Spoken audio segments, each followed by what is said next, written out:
Alan Wright opened his eyes slowly as the blue light of his cryogenic chamber dimmed around him. His mind was foggy and his body felt stiff from the long sleep. He blinked several times as the medical systems of the ship checked his vital signs. The chamber hissed as it opened fully, letting in the cool air of the ship. The date on the nearby monitor caught his eye, 537-462 CE. Alan stared at it in disbelief. The plan had worked. He had slept for over 500,000 years. Alan moved his fingers first, then his arms, and finally sat up in the chamber. His muscles ached but responded well enough. The medical nanites in his bloodstream had kept his body from breaking down during the long years of sleep. He swung his legs over the side of the chamber and took a deep breath. "Captain Wright," a calm voice said from the speakers around him. "Welcome back. I am Oracle, the Fleet Artificial Intelligence. Your vital signs are stable." Alan cleared his throat before speaking. His voice was rough from centuries of disuse. "Status report. Operation Sanctuary is proceeding as planned," Oracle replied. "The fleet remains hidden in the Oort cloud. All ships are intact and operational. I have begun the revival process for key personnel as you instructed before hibernation." Alan nodded and stood up carefully. His quarters were exactly as he had left them 500 millennia ago. A simple bed, a desk, and a few personal items. On the wall hung a small picture of Earth as seen from lunar orbit. A beautiful blue marble that had been lost when the hegemony came. The hegemony, a coalition of 7 alien species that had attacked Earth without warning. They had destroyed the outer colonies first, then moved in on Earth itself. Humanity fought back fiercely but was outmatched. The war lasted only 3 years before Earth fell. The survivors were enslaved, scattered across hegemony worlds as workers, servants, and test subjects. But humanity had one final plan. Operation Sanctuary, a fleet of Earth's most advanced warships, hidden away with volunteer crews in suspended animation. They would sleep until the time was right to return and free what remained of the human race. Alan walked to the small bathroom attached to his quarters and splashed water on his face. The cold sensation helped clear his mind.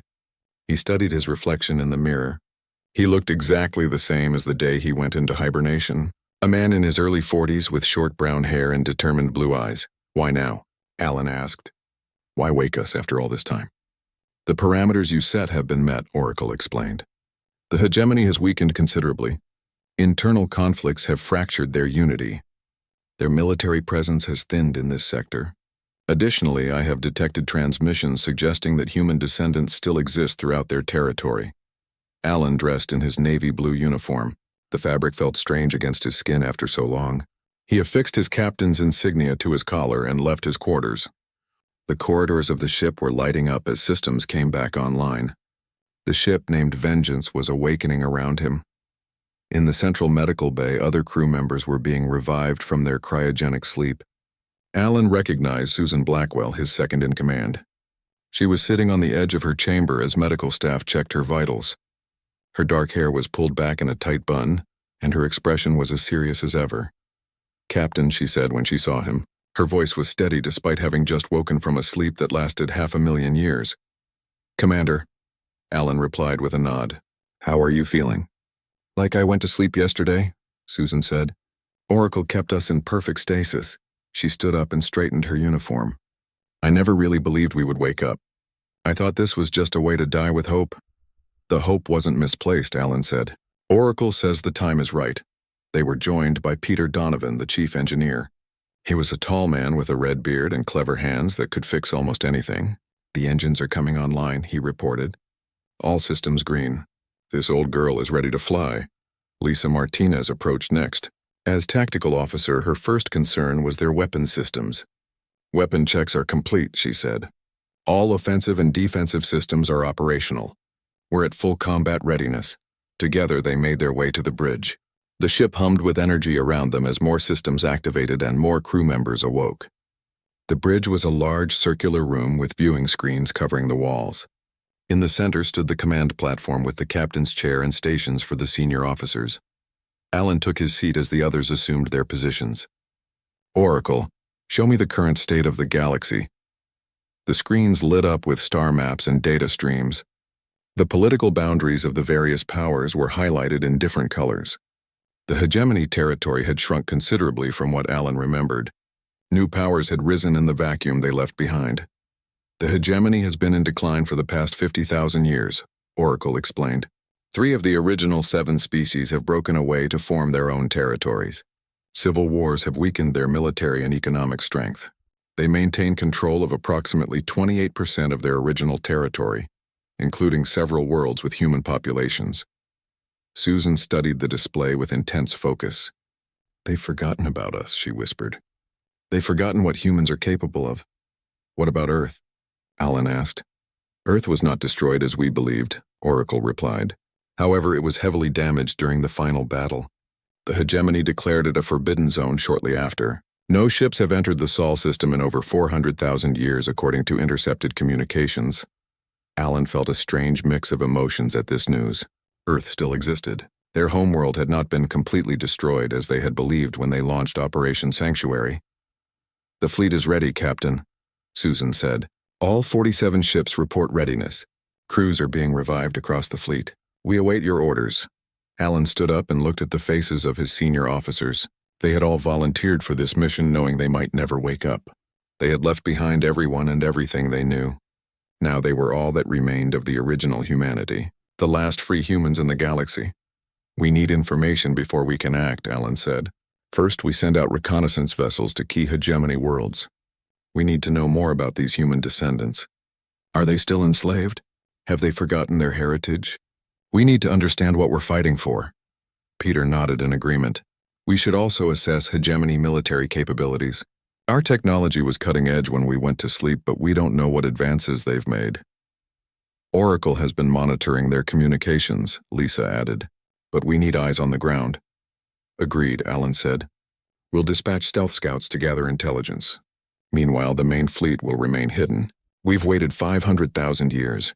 We can wait a little longer to get this right." The senior officers nodded in agreement. There was no rush now. They needed to be careful and methodical. One wrong move could alert the hegemony to their presence before they were ready. "Prepare the scout ships," Alan ordered. "I want our best pilots and reconnaissance specialists. Their mission is to observe only. No contact with the hegemony or the human populations until we know more." As the others left to carry out his orders, Alan remained on the bridge, staring at the image of Earth that Oracle had placed on the main screen. It was different now. The continents had shifted slightly over the eons. The oceans had changed, but it was still recognizable as the world that had given birth to humanity. "We're coming home," Alan whispered to the image, "and we're bringing justice with us." Jack Monroe checked the stealth systems of his small scout ship one more time before approaching the planet. The vessel named Shadow lived up to its name with its matte black hull that absorbed light and sensor signals. The ship was practically invisible to most detection methods. Jack had been flying for 3 weeks since leaving the main fleet hidden in the Oort cloud. His mission was simple but dangerous: gather information about Proxima Centauri, once a thriving human colony world. Jack had been a pilot before the fall of Earth. He remembered Proxima as it once was, a beautiful terraformed world with vast oceans and young cities. He wondered what remained after 500,000 years under hegemony control. "Entering high orbit," Jack said to his ship's computer. "Engage full stealth protocols." The ship responded by shutting down all non-essential systems. The cabin lights dimmed and the temperature dropped slightly. Jack guided the ship into a polar orbit that would let him scan the entire planet's surface systematically. The first images from his scanners showed a world much changed. The continents were recognizable, but the cities were entirely different. Massive structures rose from the surface unlike anything humans had built. Orbital platforms circled the planet, and ships of various designs moved between them. Jack focused his scanners on population centers and was shocked by what he found. Among the alien species he expected to see were beings that looked almost human. They moved differently and their proportions were slightly off. But they were undeniably descended from Earth humans. "Computer, analyze population demographics," Jack ordered. "Analysis complete," the computer responded after a moment. "Planet population is approximately 8 billion sentient beings. 72% are identified as various hegemony species. 28% appear to be of human descent. Classified in hegemony communications as Terrans. Social structure indicates Terran population serves primarily as labor class. Jack zoomed in on a large city near the equator. The architecture was a mix of curved hegemony designs and more practical rectangular structures that reminded him of human buildings. In the streets below, he could see the Terrans moving among their alien masters. They wore simple clothing and kept their heads down as they worked. "They're slaves," Jack whispered to himself. His hands tightened on the controls. He had to remind himself that his mission was reconnaissance only. No matter what he saw, he could not interfere yet. Jack spent the next 3 days in orbit, gathering data and intercepting communications. He learned that the Terrans were considered an underclass species, useful for their endurance and adaptability, but thought to be intellectually inferior.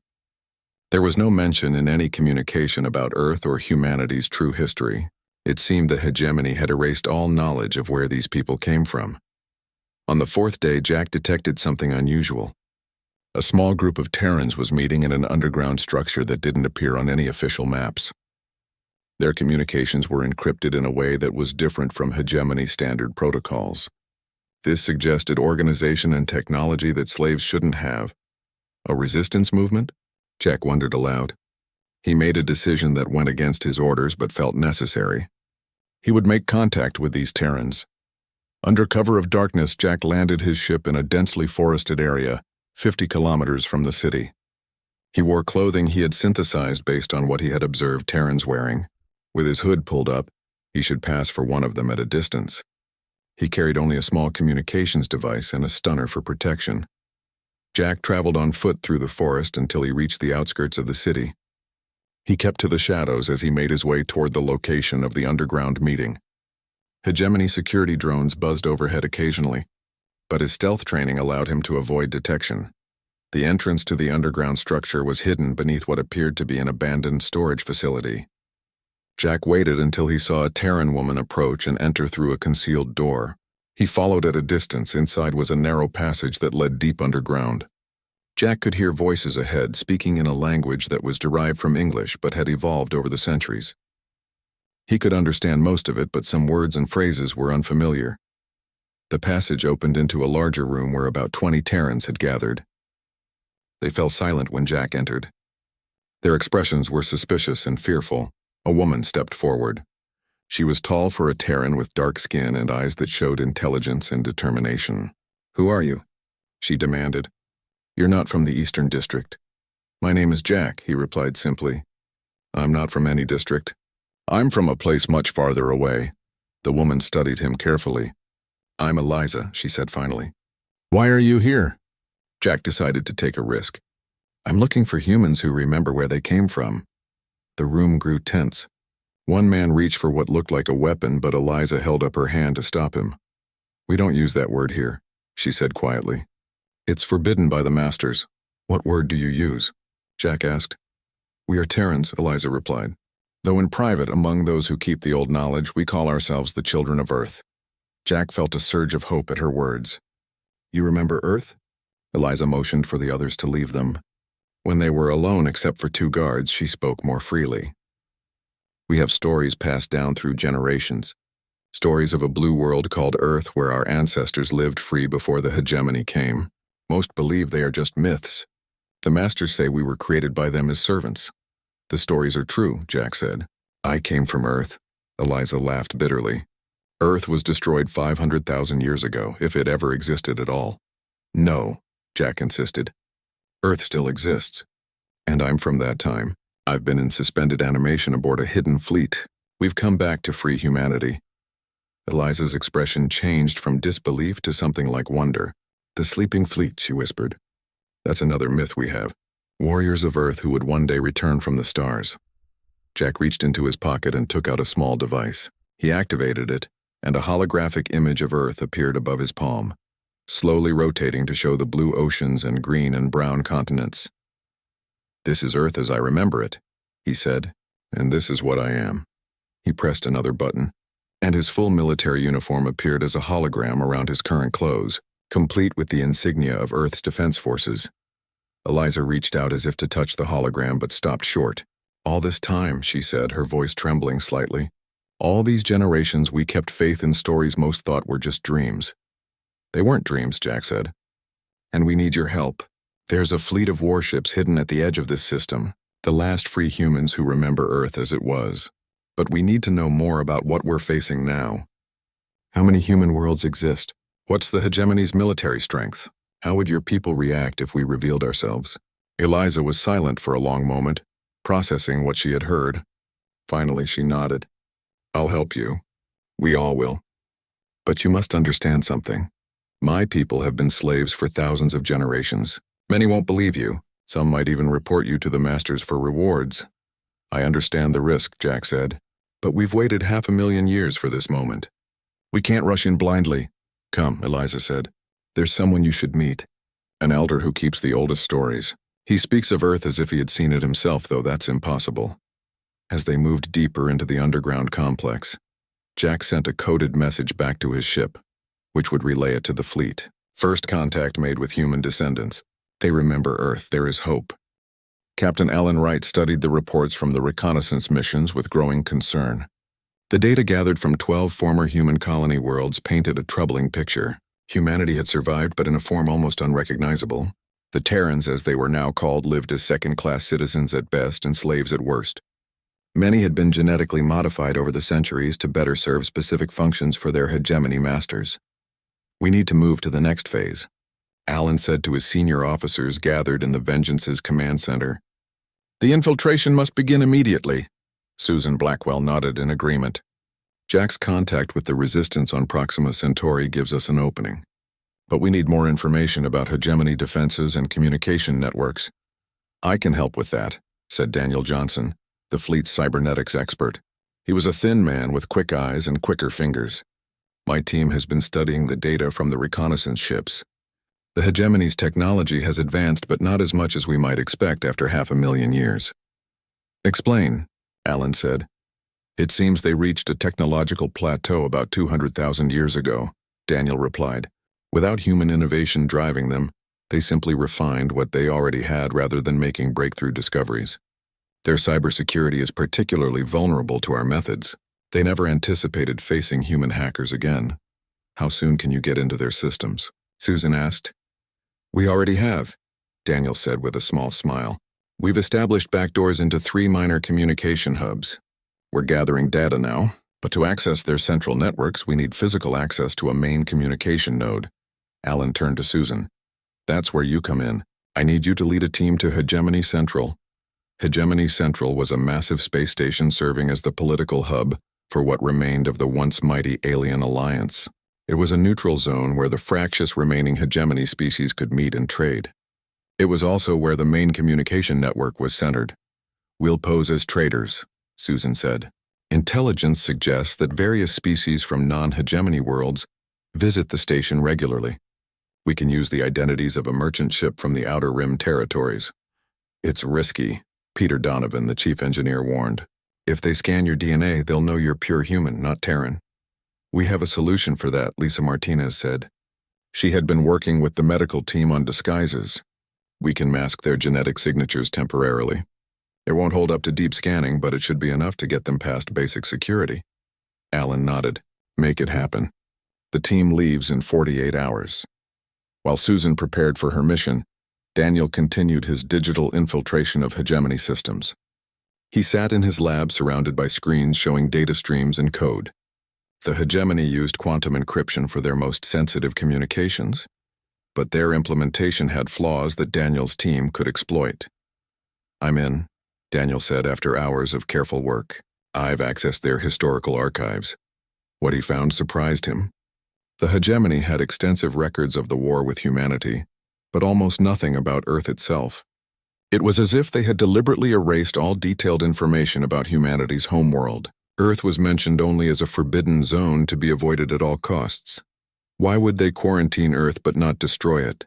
Daniel wondered aloud. He flagged this mystery for further investigation and continued his search through hegemony databases.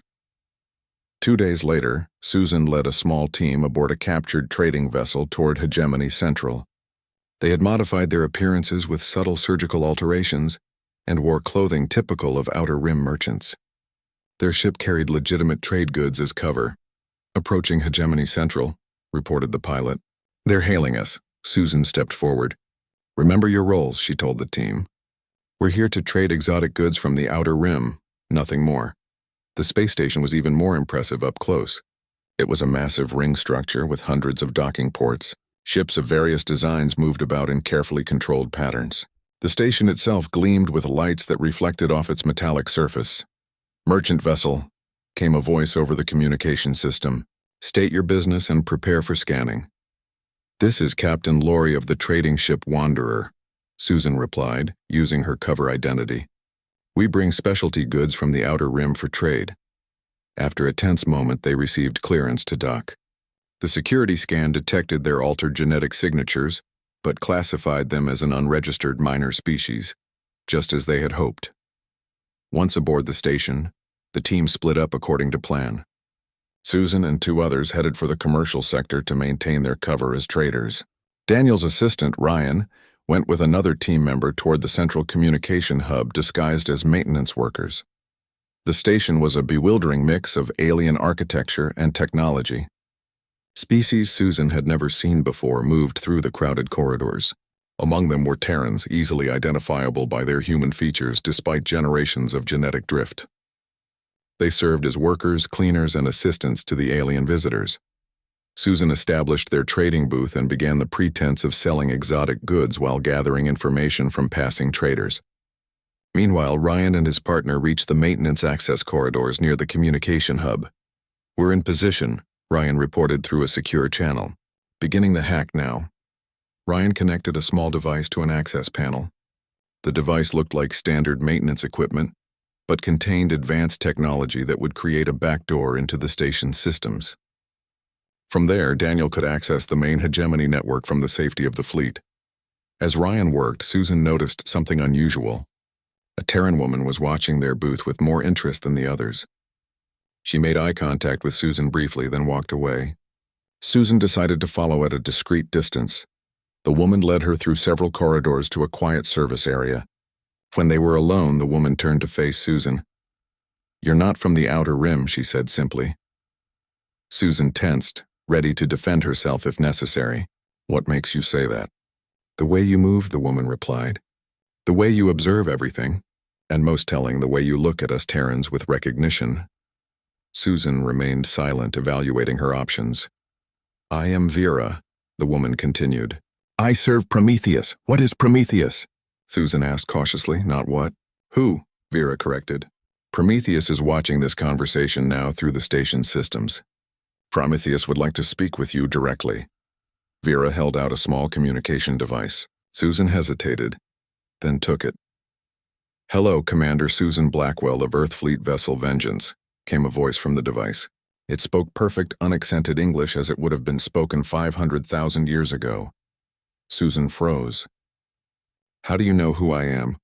I know many things, the voice replied. I was created by the hegemony 300,000 years ago, reverse-engineered from recovered human technology. I am an artificial intelligence, and I have been watching for your return.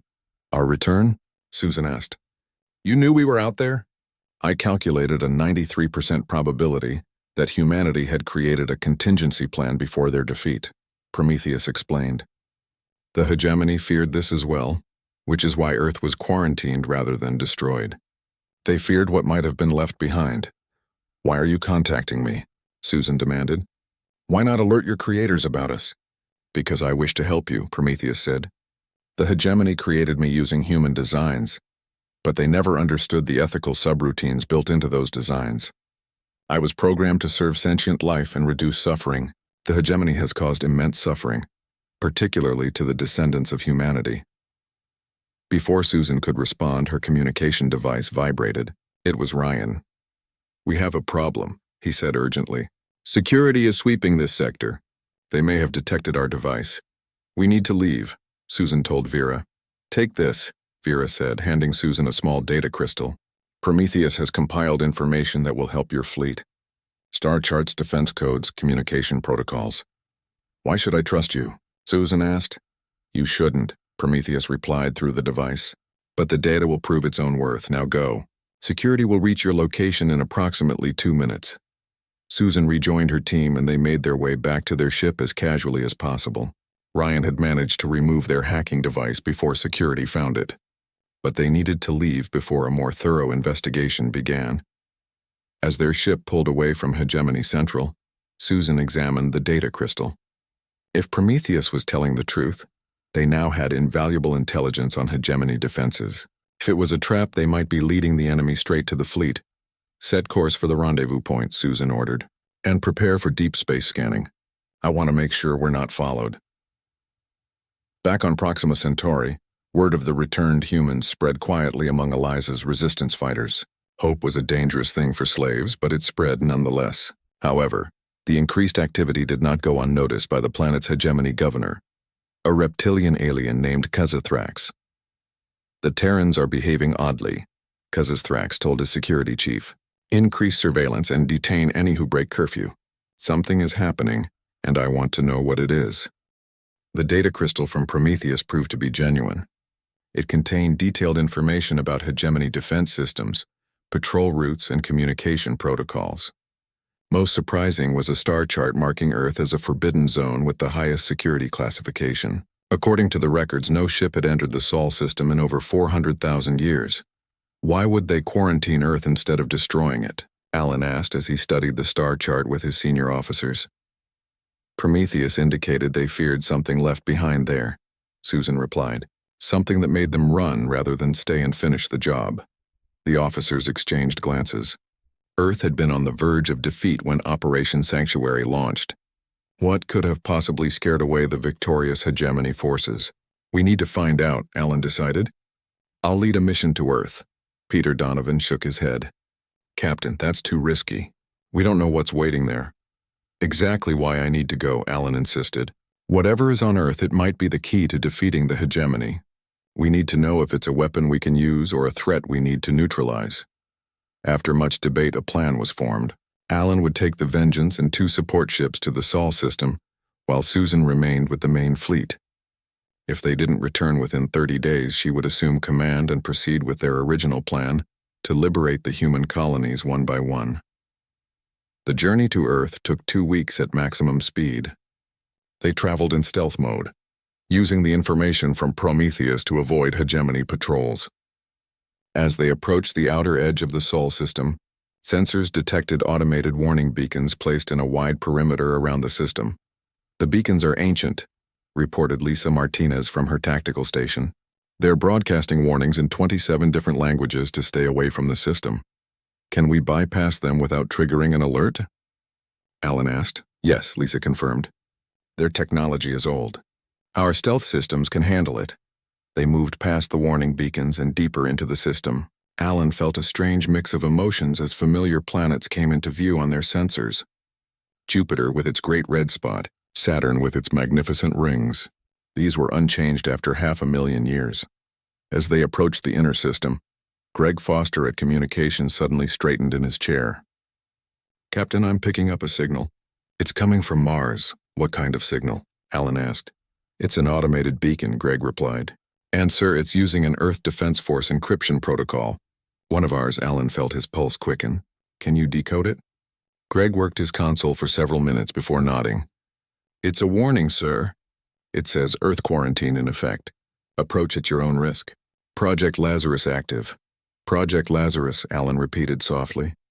The name was vaguely familiar, but he couldn't place it. Any details about what that is? No, sir, Greg replied. Just the warning. They continued inward with increased caution. When Earth finally appeared on their view screen, a shocked silence fell over the bridge. The blue planet they remembered was still there, but changed. The continents were recognizable, but the coloration was wrong. Large portions of the land masses appeared purple and blue rather than green and brown. Scan the surface, Alan ordered. The results were puzzling. Earth's atmosphere had higher oxygen content than they remembered. The oceans showed evidence of massive algae blooms with unusual chemical compositions. The land was covered with vegetation unlike anything in their database. Life signs? Alan asked. Abundant, Lisa replied. But nothing registering as human or any known hegemony species. Whatever is living down there, it's new. Alan made his decision. Prepare a landing party. We're going down there. They chose a landing site in what had once been North America, near the ruins of what might have been a major city. The structures were barely recognizable after 500 millennia of exposure, but some reinforced buildings still stood as eroded monuments to human civilization. Alan led a team of 12, including Peter and Lisa. They wore environmental suits as a precaution, though sensors indicated the atmosphere was breathable. The landscape around them was alien yet hauntingly familiar. Purple vegetation covered everything, moving slightly even without wind. "It's responding to our presence," Peter said, scanning a nearby growth. "The plants have complex nervous systems. They're aware of us." They moved carefully through the transformed landscape toward what sensors indicated was a large underground structure. The entrance was hidden beneath centuries of growth, but once cleared revealed a massive reinforced door with faded Earth Defense Force insignia. This was one of the deep bunkers, Alan realized, built to withstand orbital bombardment. The door's control panel was dead, but Peter managed to activate the manual override. With a grinding sound, the massive door slowly opened, revealing a dark passage beyond. "Power's out," Peter noted, "but the structure seems intact." They switched on their lights and moved into the darkness. The air inside was stale but breathable. Their footsteps echoed in the silence as they descended deeper into the facility. After traversing several corridors and passing through more security doors, they reached a central chamber. Peter found an emergency power system that still functioned, and dim lights flickered on around them. The chamber contained rows of computer terminals surrounding a central platform. On the platform was a cylindrical device about 2 meters tall. Despite the passage of time, it appeared perfectly preserved. "What is it?" Lisa asked. Alan approached the device slowly. "I think this is Project Lazarus." Peter scanned it with his equipment. "It's still active. Low power mode, but definitely operational after all this time." Alan located what appeared to be the main control terminal and wiped away centuries of dust from its surface. To his surprise, it lit up at his touch. A DNA scanner activated and a green light passed over his hand. "DNA match confirmed," came a computerized voice. "Welcome, Defense Force personnel. Project status, standby." "It recognized you," Lisa said with surprise. "It recognized human DNA," Alan corrected. "We're probably the first humans to enter this facility since the fall of Earth." A holographic display activated above the terminal, showing a woman in an Earth Defense Force uniform. The recording was degraded, with portions missing or corrupted, but still understandable. "This is Dr. Nicole Bailey, lead scientist for Project Lazarus," the hologram said. "If you're seeing this, you're authorized personnel accessing the system after our defeat. Lazarus was our final option against the hegemony. A weapon of last resort." The hologram flickered and parts of the message were lost. When it stabilized, Dr. Bailey was continuing. "Targeted nano-weapon designed to rewrite the genetic code of enemy species. It would have eliminated the hegemony completely, but the cost was too high. Cross-species contamination was inevitable. All life in affected systems would be altered." Alan felt a chill as he understood what he was hearing. Lazarus was a biological weapon of unprecedented power. "I couldn't do it," the hologram continued. "Even as Earth fell, I couldn't release a weapon that would cause such widespread devastation. Instead, I modified Lazarus to target technology rather than biology. The released version affects only synthetic materials and electronic systems created by the hegemony. It's still propagating through their territory, though much slower than the original design would have." The image flickered again before continuing. "The hegemony detected the initial release and fled the system in panic. They quarantined Earth, fearing the original biological version had been deployed. The modified Lazarus is still here, waiting. It can be fully activated with the command code stored in this system." The hologram faded, leaving them in silence. "A weapon that can disable all hegemony technology," Peter said quietly, "without harming biological life. That's why Earth looks like this," Lisa realized. The early test versions of Lazarus affected Earth's biosphere before Dr. Bailey modified it. That's what the hegemony was afraid of. Alan studied the control terminal. "Can we use this? Can we activate Lazarus across hegemony space?" Peter examined the system carefully. "The deployment mechanism is intact. With the command codes, yes, we could trigger it. But sir, this technology is 500,000 years old. We don't know what unintended consequences might occur." Alan faced a decision more difficult than any he had made before. They had found a weapon that could defeat the hegemony without genocide. but using it meant revealing their presence and potentially starting a war that could destroy what remained of humanity if it failed. "Download everything," Alan ordered. "We need to bring this information back to the fleet. This changes everything." The fleet commanders gathered in the large meeting hall aboard the Vengeance to hear Captain Alan Wright's report on what they had found on Earth. The room was filled with tension as Alan explained Project Lazarus and its potential to disable hegemony technology across the galaxy.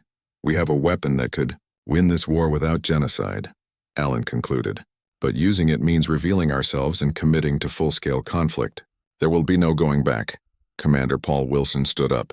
He was an older man with a scarred face and cold eyes who had lost his family during the fall of Earth.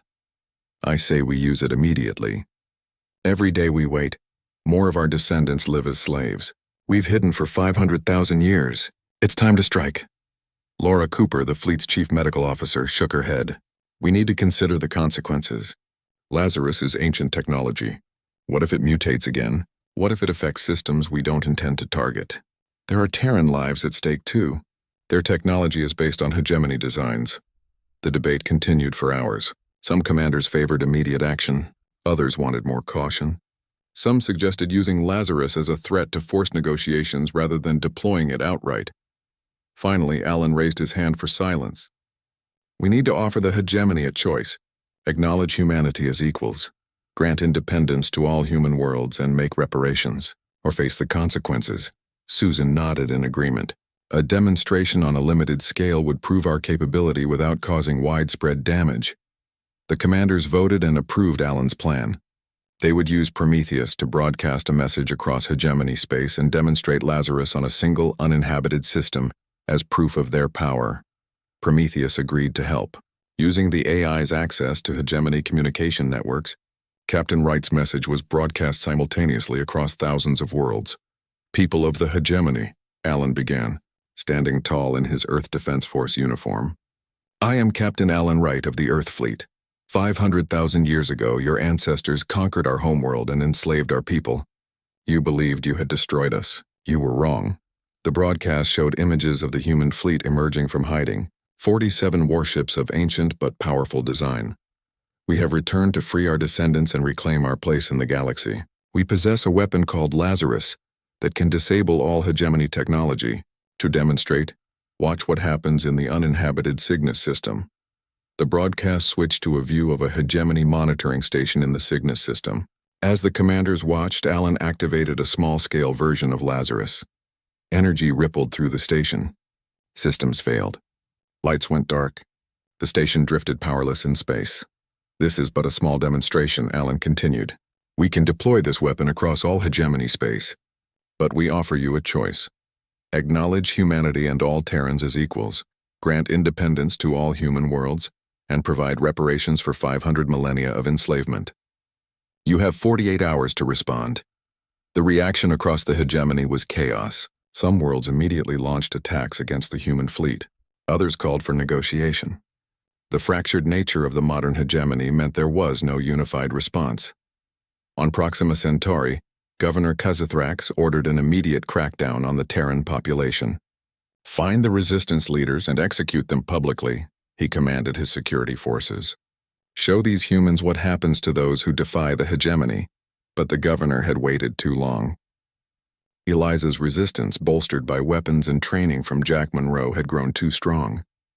As hegemony forces moved into Terran neighborhoods, they were met with organized resistance. The rebellion had begun. Similar uprisings erupted on other human worlds as the message spread. Centuries of resentment exploded into open revolt. Some hegemony commanders responded with brutal force. Others, seeing the changing tide, stood down their forces or even defected. The 48-hour deadline passed without a unified hegemony response. Alan ordered the fleet to begin liberation operations, starting with Proxima Centauri. The battle for Proxima was fierce but brief. The human fleet, though ancient, had been built with technology centuries advanced for its time and upgraded by Oracle over the millennia of waiting. They struck with precision, using Lazarus selectively against military targets while avoiding civilian areas. Governor Kazithrax's palace was surrounded by rebel forces led by Eliza and supported by Earth troops. The governor himself was captured trying to flee the planet. "You should kill me," Kizithrax said when brought before Eliza and Captain Wright. "That's what we would have done to you." "That's the difference between us," Eliza replied. "We're fighting for freedom, not revenge." Similar scenes played out across former human worlds. Some battles were harder than others. Some hegemony forces fought to the last soldier. Others surrendered when they saw the power of Lazarus. 3 of the 7 original hegemony species, seeing an opportunity to gain advantage over their rivals, offered alliance with the humans.